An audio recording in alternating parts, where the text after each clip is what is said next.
भाभी के लिए भाई बना दुश्मन।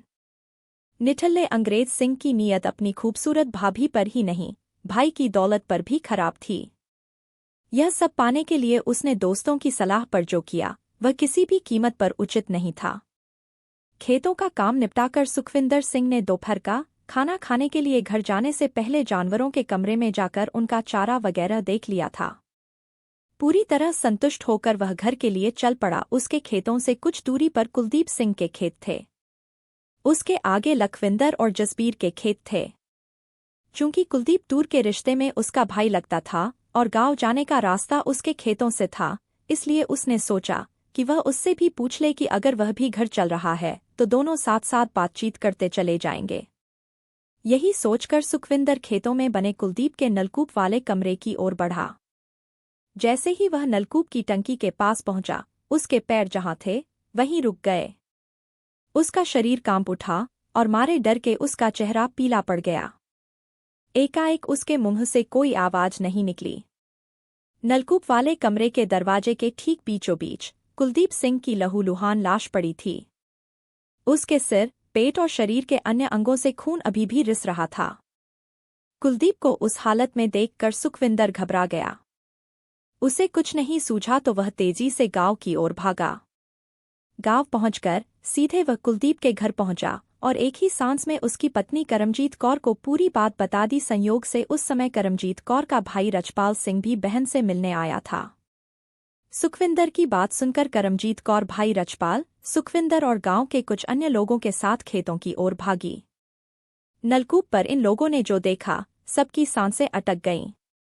करमजीत तो दहाड़ मारकर पति के ऊपर गिर पड़ी। कुछ लोगों ने कुलदीप की नाड़ी देखी तो पता चला कि वह मर चुका है। तुरंत इस बात की जानकारी पुलिस को दी गई। यह घटना 9 सितंबर 2015 की है। हत्या की सूचना मिलते ही थाना सुल्तानपुर के थाना प्रभारी सुखदेव सिंह और कमलजीत सिंह के साथ गांव माछीछुआ पहुंच गए। अब तक वहां लगभग पूरा गांव जमा हो चुका था। हरप्रीत सिंह ने लाश का गहराई से निरीक्षण किया तो मृतक के सिर और पेट पर चोटों के गंभीर निशान नजर आए। शायद वे किसी तेजधार हथियार से किए गए थे। यही गंभीर चोटें मौत का कारण बनी थीं। उन्होंने आसपास का भी निरीक्षण किया कि शायद कोई ऐसी चीज मिल जाए जिसकी मदद से जांच आगे बढ़ सके। बहरहाल क्राइम टीम को जो सबूत मिले उन्हें कब्जे में ले लिए तो हरप्रीत सिंह ने अन्य औपचारिक कार्रवाई निपटाकर लाश को पोस्टमार्टम के लिए सरकारी अस्पताल भिजवा दिया। इसके बाद थाना लौटकर उन्होंने मृतक की पत्नी करमजीत कौर की ओर से कुलदीप सिंह की हत्या का मुकदमा अज्ञात लोगों के खिलाफ दर्ज कर दिया। इसके बाद इस अंधे कत्ल के खुलासे के लिए एसएसपी राजेंद्र सिंह ने सीआईए स्टाफ की एक टीम गठित कर दी। काफी प्रयास के बाद भी पता नहीं चला कि कुलदीप की हत्या किसने और क्यों की थी। पहले पुलिस ने इस हत्या को अवैध संबंधों से जोड़कर देखा और अपने कुछ मुखबिरों को करमजीत कौर पर नजर रखने के लिए लगा दिया। मृतक कुलदीप की भी कुंडली खंगाली गई। पुलिस को संदेह था कि अवैध संबंधों में रोड़ा बनने की वजह से करमजीत कौर ने ही पति को मरवा दिया होगा। इस बात पर भी गौर किया जा रहा था कि कहीं कुलदीप के ही किसी से नाजायज संबंध न रहे हों और उसके घर वालों ने कुलदीप को रास्ते से हटा दिया हो। थाना सुल्तानपुर लोधी पंजाब के जिला कपूरथला के अंतर्गत आता है। इसी थाने का एक गांव है माछोछिया, जिसमें सरदार समुद्र सिंह परिवार के साथ रहते थे। उनके पास काफी उपजाऊ जमीन थी। गांव में पक्का मकान था। खेतों से इतनी पैदावार हो जाती थी कि साल का खर्च निकालने के बाद भी उनके पास काफी कुछ बच जाता था, जिसमें से गुरु का आदेश वंड छक्को मानकर काफी पैसा वह गरीबों और जरूरतमंदों को दे देते थे।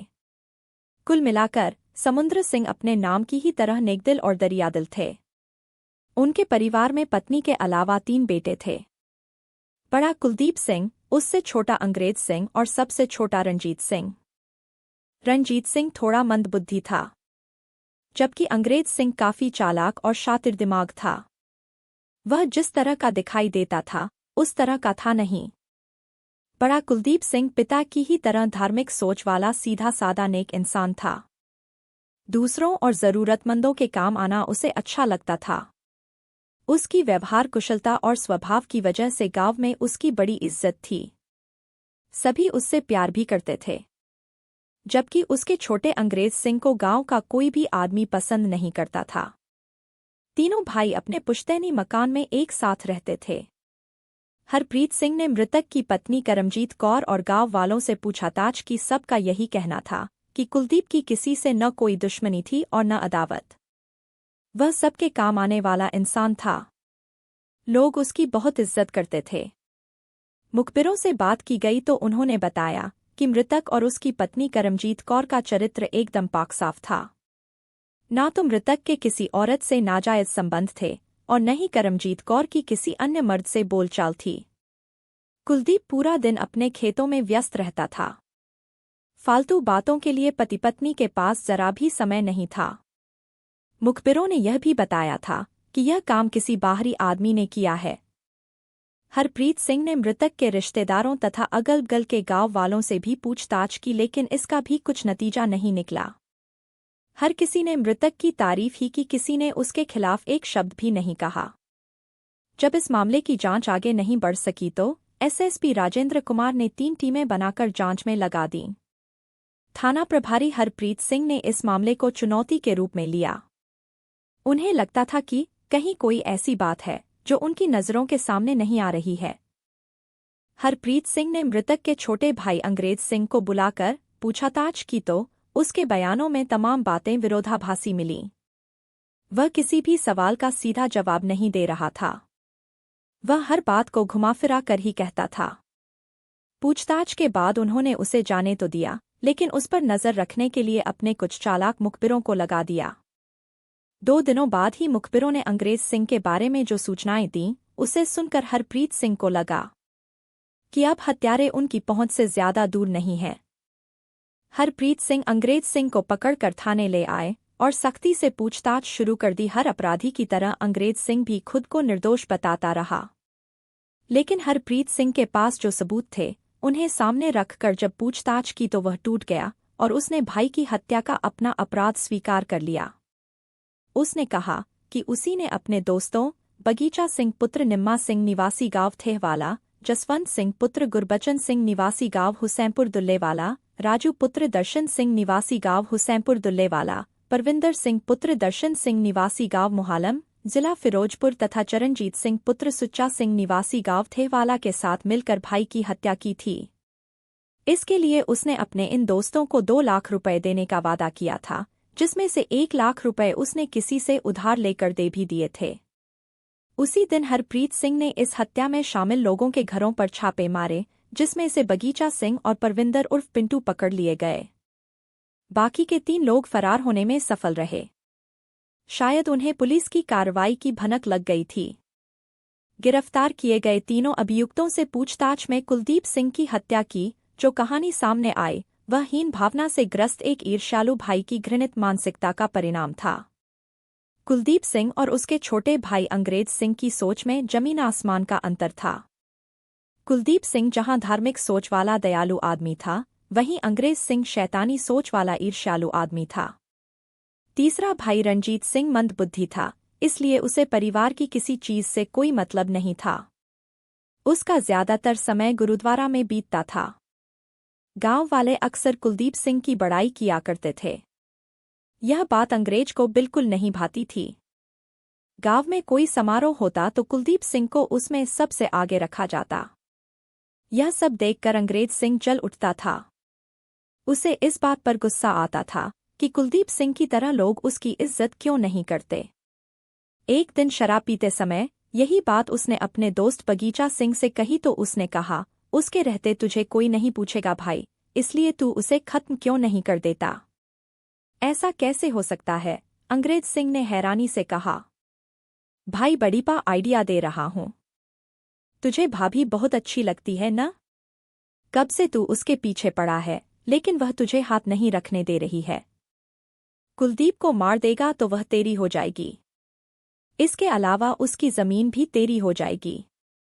तेरा छोटा भाई पागल ही है, उसके हिस्से की भी जमीन तुझे ही मिलेगी। इस तरह पूरी प्रॉपर्टी का मालिक तू अकेला हो जाएगा, बगीचा सिंह ने कहा। अंग्रेज सिंह की आंखें हैरानी से फैल गईं। उसने कहा, यार बगीचा, तूने यह बात पहले क्यों नहीं बताई? तूने कितनी सच बात कही है। भाई के न रहने पर भाभी करमजीत कौर न खुद को संभाल पाएगी और न इतनी जमीन को डोट, मजबूरन उसे मेरा सहारा लेना पड़ेगा। फिर तो मेरी चांदी ही चांदी हो जाएगी। यह बात दिमाग में आते ही अंग्रेज सिंह भाई कुलदीप की हत्या की योजना बनाने लगा। 2 बार तो उसने नलकूप की मोटर के स्टार्टर में बिजली का नंगा तार बांध दिया कि कुलदीप मोटर स्टार्ट करने आए तो करंट से उसकी मौत हो जाए। लेकिन तार पर नजर पड़ जाने की वजह से कुलदीप बच गया। इसके बाद अंग्रेज ने कुएं के ऊपर रखा लकड़ी का पटरा हटाकर पतली सी प्लाई रख दी, जिससे कुलदीप उस पर चढ़े तो वह टूट जाए और कुलदीप सीधे कुएं में गिर जाए। नीचे पंखा लगा था, अगर कुलदीप उस पर गिरता तो मर जाता। लेकिन उस पर भी कुलदीप की नजर पड़ गई। उसने उसे हटाकर मोटा पटरा रख दिया। इस तरह कुलदीप सिंह को मारने की अंग्रेज सिंह की सारी कोशिशें विफल हो गईं।